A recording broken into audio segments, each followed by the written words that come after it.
Buenas! Nossa historinha de hoje é sobre o Júlio César de Shakespeare e o impressionante poder da palavra, né? Palavra que tem mudado para aqui e para ali o rumo da história desde que o mundo é mundo, ou pelo menos desde que a civilização se assentou como tal.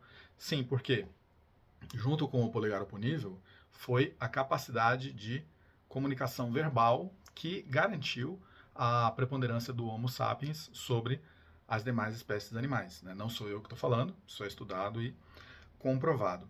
Antes de entrar na historinha aqui, uma edição da LPM Pocket, gloriosa editora, presente em todas as bancas de jornais, enquanto elas insistem em existir, e também nas estantes de todos os brasileiros, pelo menos os da minha geração,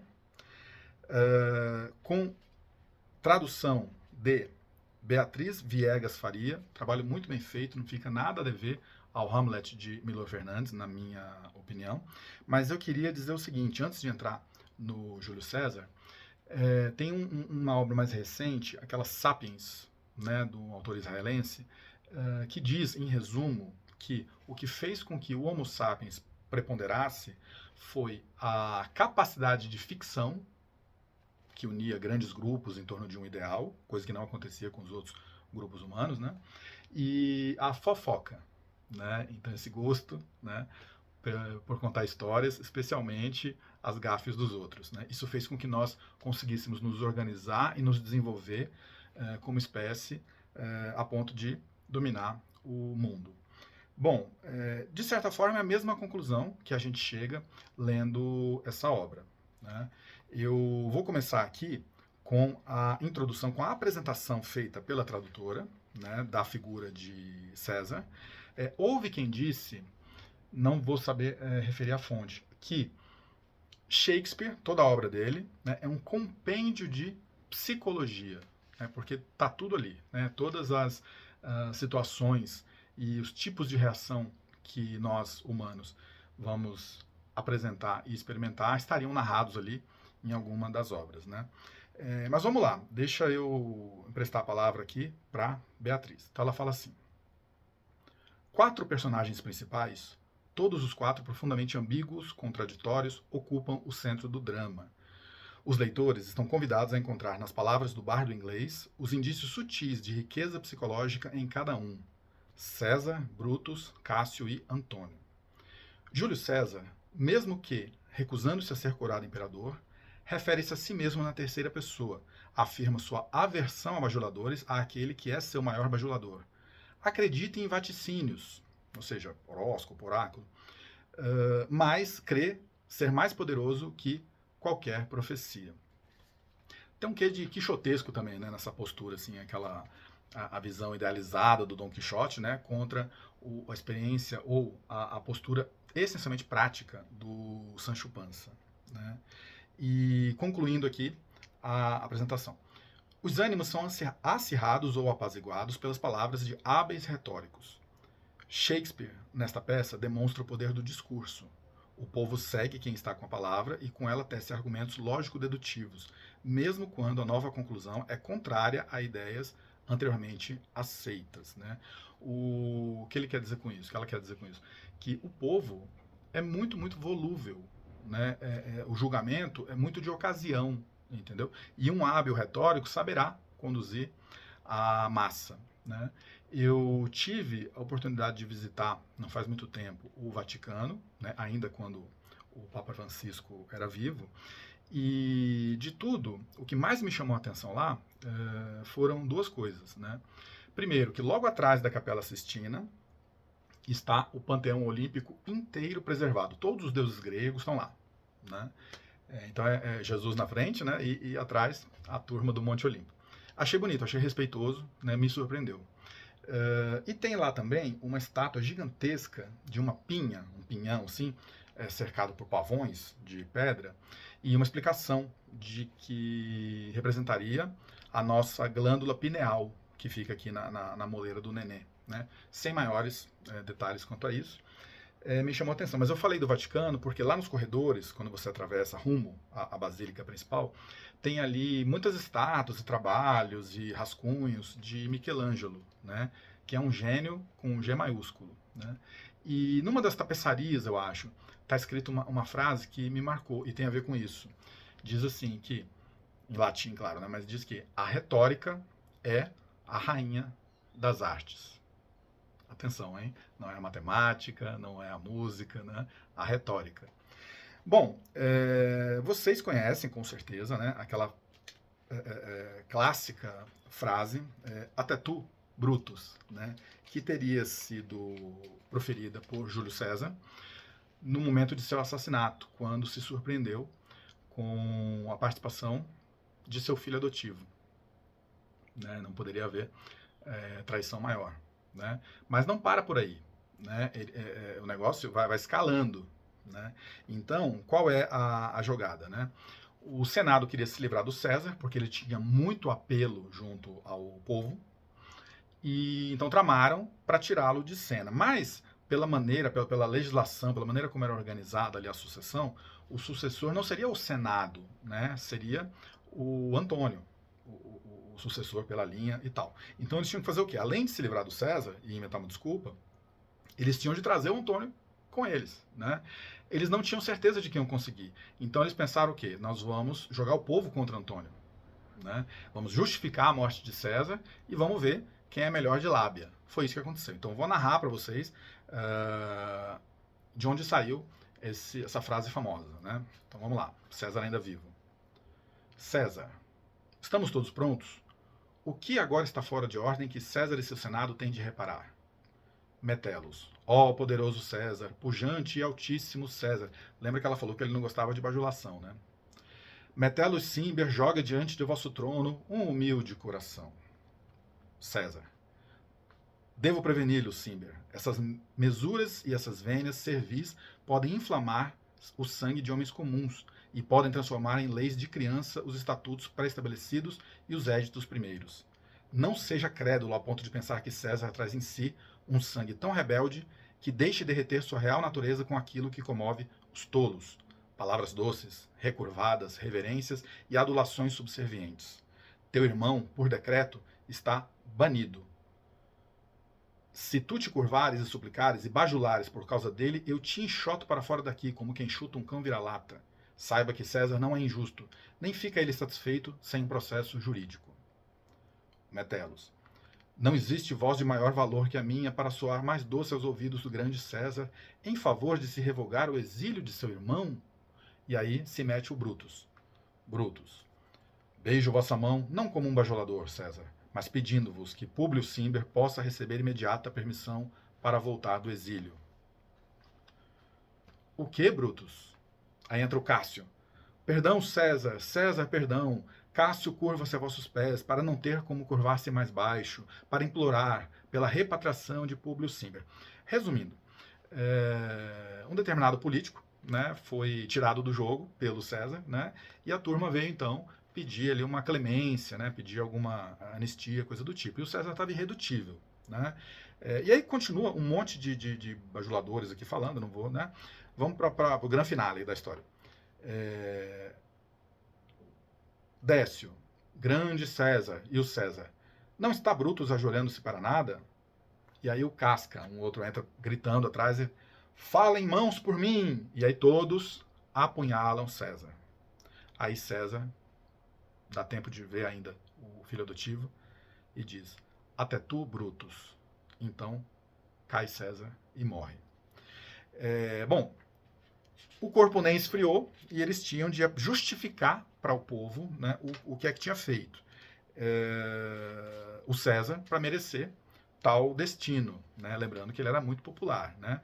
E aí fica um jogo ali no camarim ali, eles preparando o discurso do Antônio, testando o Antônio, né? Vou ler só um trecho aqui do Antônio. Ele fala assim, o Cássio, não lhe censuro por discursar em louvor de César, mas que pacto pretende você fazer conosco? Conta-se você entre nossos amigos ou seguimos adiante e não contamos com você? E o Antônio responde, por esse motivo apertei a mão de cada um de vocês, mas realmente desviei-me da questão ao enxergar César. Amigo sou de todos vocês e amo a todos vocês, com base na seguinte esperança, que vocês me deem motivos por que e em que César representava um perigo. Então, o Antônio estava pensando já, na fria em que ele estava metido, em ter que ele dar a cara a bater para a população, né, para justificar o porquê que ele ia ser ali o beneficiado com a morte de César. Antônio não participou dessa tramóia, viu? Mas depois o Senado chamou para negociar. Né? Essa passagem, para quem é fã, como eu, do Iron Maiden, tá na música The Evil Dead Men Do, em que ele fala que living on a razor's blade, né? A gente vive ali no fio da navalha, né? Então, se ele fala bem do César, ele vai ficar mal com o Senado. Se ele fala mal do César, ele vai ficar mal com o povo. E agora, né? Pensa rápido, né? Se vira nos 30. Então, o que aconteceu? Né? O Brutus foi lá, justificou, né, que o César era isso, que o César era aquilo. Eu vou procurando aqui enquanto falo com vocês. E aí, entregou a palavra para o Antônio, lá no meio da multidão. Né? Então, vamos lá. Diz o Brutus assim, após discursar: meus caros compatriotas, permitam-me que eu me retire e façam isto por mim. Fiquem aqui com Antônio. Prestem respeito ao corpo de César e ouçam com respeito o discurso de Antônio. Tal. E aí começa o povo, né? É uma peça teatral, né? Então, o primeiro plebeu: permaneçam quietos e vamos ouvir Marco Antônio. Terceiro plebeu: deixem-nos subir a cadeira pública e nós o ouviremos. Nobre Antônio, suba. Antônio, como que pegando o microfone, né? Não era microfone, mas imagina essa cena. Depois das palavras de Brutus, tenho esta dívida para com os senhores. Sobe ao púlpito. Quarto plebeu: o que disse ele de Brutus? Terceiro plebeu: que depois das palavras de Brutus, ele tem uma dívida para com todos nós. Quarto plebeu: é melhor ele não falar mal de Brutus aqui. Primeiro plebeu: esse César era um tirano. Terceiro plebeu: sim, com certeza, é uma bênção para nós que Roma dele está livre. Segundo plebeu: quietos, vamos ouvir o que Antônio tem para nos dizer. E o Antônio começa: meus senhores, gentis romanos, amigos, compatriotas, emprestem-me os seus ouvidos. Venho enterrar César e não tecer-lhe loas. Agora o trecho da música do Iron Maiden. O mal que os homens cometem vive para depois de suas mortes. O bem que fizeram quase sempre enterra-se junto com seus ossos. Lembrou? Então, que assim seja também com César. O nobre Brutus falou-lhes de como César era ambicioso. Se assim foi, era um defeito grave, que lhe foi cruelmente cobrado. Aqui vim, com a licença de Brutus e dos outros, pois que Brutus é um homem honrado. E também o são os outros, todos homens honrados. Vim para falar no enterro de César. Ele era meu amigo, fiel e justo para comigo, mas Brutus diz que ele era ambicioso, e Brutus é um homem honrado. Quando os pobres choravam, César vertia lágrimas. A ambição devia ser feita de matéria mais dura, e, no entanto, Brutus diz que ele era ambicioso, e Brutus é um homem honrado. Não falo para refutar o que Brutus disse, mas estou aqui para falar daquilo que eu sei. Todos os senhores amaram a César, e com justos motivos. Que motivos, então, os senhores têm agora para não se enlutarem por ele? E aí, devolvendo a palavra aqui para os atores ali que representam o povo. Né? Primeiro plebeu: a mim me parece que tem muito bom senso o que ele diz. Segundo plebeu: se tu consideras com justeza a questão, César foi muito injustiçado. Terceiro plebeu: e foi mesmo, mestres. Meu receio é de que um pior que ele venha a substituí-lo. Quarto plebeu: prestaram atenção nas palavras dele? Ele não aceitou a coroa, portanto é certo que ele não era ambicioso. Primeiro plebeu: se assim ficar verificado, tem gente que vai pagar caro por isso. Segundo plebeu: pobre alma com os olhos vermelhos como fogo de tanto chorar. Terceiro plebeu: não há em Roma homem mais nobre que Antônio. Quarto plebeu: agora prestem atenção. Ele vai falar de novo. E aí, caminhando para o fim, pessoal. Antônio: ainda ontem a palavra de César podia posicionar-se contra o mundo. Agora, aqui ele jaz, e todos pensam que reverenciá-lo seria rebaixar-se. Ah, mestre, se eu estivesse disposto a incitar seus corações e mentes em direção à desobediência civil e à raiva, eu estaria cometendo uma injustiça contra Brutus, e eu estaria cometendo uma injustiça contra Cássio, que, como vocês todos sabem, são homens honrados.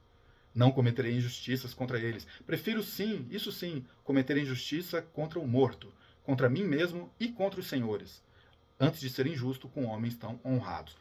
Não precisa falar o que aconteceu, né? O plano do Senado não deu certo, né? Antônio foi coroado imperador, rei, enfim, soberano, né? do maior império da antiguidade. Eu tive a ocasião de visitar a Escócia, estive em Edimburgo, e lá no Centro Velho tem uma estátua que me chamou muito a atenção, do governador romano da época, invasor, né? Mas que levou cultura, estruturou a civilização dos então bárbaros, né? Celtas ali da região.